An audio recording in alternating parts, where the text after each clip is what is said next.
Mimi ni mwizi. Mrekodi hizi. Naibaga viatu vya watu. Jina lako nani? Naitwa Mbonia. Babangu ni Isa, mamangu ni Neema. Mimi ni naibaga vitu vya watu.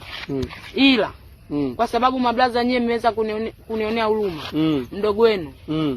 Ninaomba mnisamee. Sitokuja kurudia na wala nikitoka hapa ninavyoenda nyumbani. Sitokuja kurudia kuiba tena cha mtu. Na leo ndio hiki kisu chako cha nini hiki? Hichi kisu cha nini? Kisu nilikuwa natembea nacho na niliwadanganya mablaza. Shika kisu, mpe kisu, atamfanya nani kisu kinye?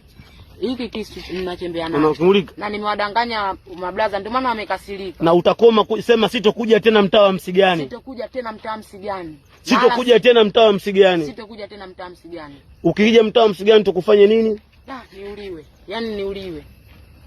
Uuliwe. Usinitetee tena. Wewe unaibaga nini na nini? Viatu vya watu nikikuta nachukua nguo. Tutajie na marafiki zako wawili watatu ambao wanafanyaga wizi ambao unawajua.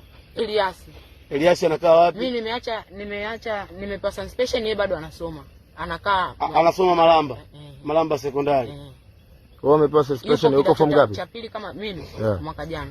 Mwaka huu ilibidi ninge form 2.